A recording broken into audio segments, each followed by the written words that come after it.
ছিল, তাদের 10টা কথা বললে কেঁদে দিত, তাই বলে মুখের উপরে কটর কটর করতো না। আর এখন তুমি একটা কথা বলবে বলে ঠিক করেছো, তার পিছন দিয়ে তার 20টা কথা বলা হয়ে যাবে, তোমার কথাটা চাপা পড়ে যাবে, এটাই তোমার বংশের অভিশাপ হয়ে যাচ্ছে। দিনকে দিন এই দেহটা পবিত্র করার পরিবর্তে গোবর ভর্তি হয়ে যাচ্ছে। সেই গোবর ভর্তি কমণ্ডলে কোনো কিছু দিলে পরপর পাছা বন্ধ হবে, তাই বলে কমণ্ডল পরিষ্কার হবে না। কারণ বাহ্যিক দেহ পরিষ্কার করার জন্য অনেক শ্যাম্পু সাবান উঠেছে, হৃদয় পরিষ্কার করার জন্য সঙ্গ লাগে, সাধু সঙ্গ। তাই বলছে যে একদিনে ব্রহ্মা গোলাপে বসিয়া নারায়ণ, চতুর্দিকে আর যত দেবরী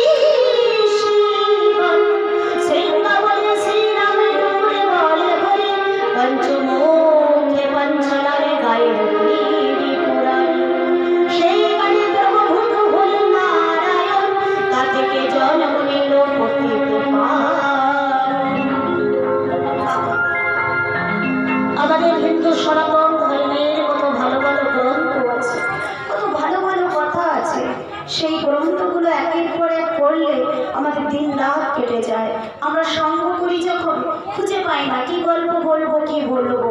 এত সুন্দর সুন্দর গ্রন্থ আছে, লাইফে কেটে যাবে অথচ একটা অক্ষর শেষ হবে না। সব থেকে একটা কম দামি গ্রন্থ উদ্ধব সন্দেশ। যে উদ্ধব সন্দেশটা আমি একটা পৃষ্ঠার পড়ে মনে হয়েছিল এই বইটা যদি পুরাতন হয়ে যায়, এই বইটা যদি ছিঁড়ে যায়, কিংবা এই বইটা যদি আমার হারিয়ে যায়, আমি কোথায় পাবো? আমি সাথে সাথে ওই বইটা পড়তে পড়তে আরো 3টে উদ্ধব সন্দেশ কিনেছিলাম, সেই 3টে উদ্ধব সন্দেশই হারিয়ে গেছে। ওই প্রথমটাই আছে, যে যখনই যেখানে আমি উদ্ধব সন্দেশের গল্প করি, আমার সঙ্গে যারা থাকে কখন কিভাবে হারিয়ে যায় আর কি কেউ চেয়ে নেয় আমি জানি না। তাই উদ্ধব সন্দেশটা এমন একটা গ্রন্থ, প্রত্যেকের বাড়ি থাকলে মনে হবে আমি জীবনে কি করলাম। হে প্রভু, আমরা হয়তো বৃন্দাবনে যাই, মথুরাতে যাই, গয়ায় যাই, কাশীতে যাই, সত্যি কি আমরা সংসার থেকে একটা পা এগাতে পারি? ভগবান কৃষ্ণচন্দ্র যেদিনে বাঁশি বাজিয়েছিল, সেই দিন সখীরা গিয়ে ভিড় করেছিল। ভগবান কৃষ্ণচন্দ্র বলছে যাও যাও ফিরে যাও, বলছে না ফিরবো না, এসেছি সংসারটা ছেড়ে তোমার কাছে, আর ফিরবো না। বলছে না না ফিরে যাও, আপন আপন সুখ লালসা ভোগ করো।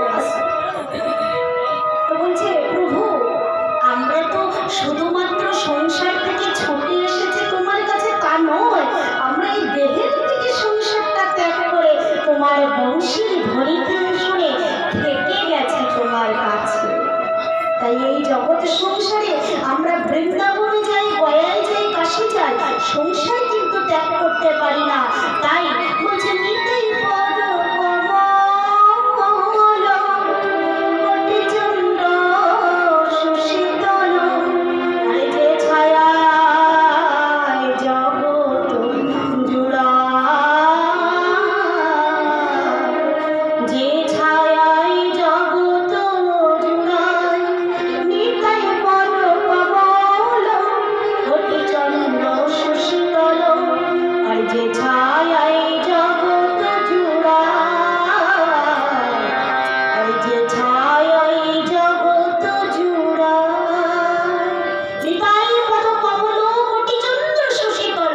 আমার গমন হরি পর্যন্ত নিতাইয়ের পদ দীর্ঘ করে ধরেছে, কারণ নিতাই সংসারের মধ্যে আছে, কিন্তু সংসার নিতাইয়ের কাছে নেই। তাই বলছে যদি সংসার ছাড়তে যাও, নিতাই যাদের করুণা ছাড়া কখনোই সংসার ছাড়তে পারবে না। তাই গৃহ করি ধর নিতাইয়ের পাল, গৃহ করি ধর নিতাইয়ের পাল, আর হ্যাঁ নিতাই বিনে ভাই আর রাধা কৃষ্ণ পাইতে নাই, এই যে ছায়ায় জগৎ জুড়ায়, যে ছায়ায় জগৎ জুড়ায়। হ্যাঁ নিতাই বিনে ভাই, এই জগতে মায়ের পেটের ভাই কত বোন আছে, কিন্তু নিতাইয়ের মতো ভাই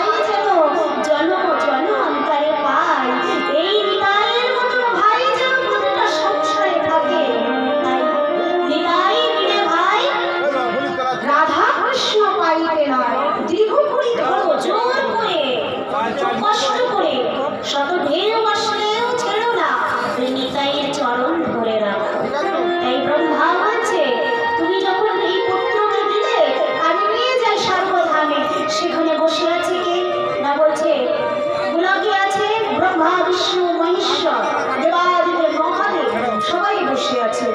ওই শিশুরটাই 4 বছর ধরে প্রণাম করা অভ্যাস হয়ে গেছে, ও গিয়েই স্বর্গধামে প্রণাম করে ফেলেছে। আর যেমনি স্বর্গে ধামে প্রণাম করেছে, দেবাদিদেব মহাদেব বললেন চিরজীবী দীর্ঘজীবী। ব্রহ্মা বলছে কি বললেন?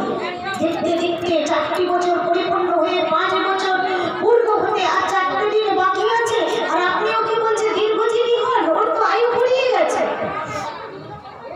এখন দেবাদিদেব মহাদেব বলছে আমি যাকে আশীর্বাদ দিই তার তো খাটে, কিন্তু পূর্বের কর্মে যা লেখা থাকে তা তো হবে, তাই কি হবে?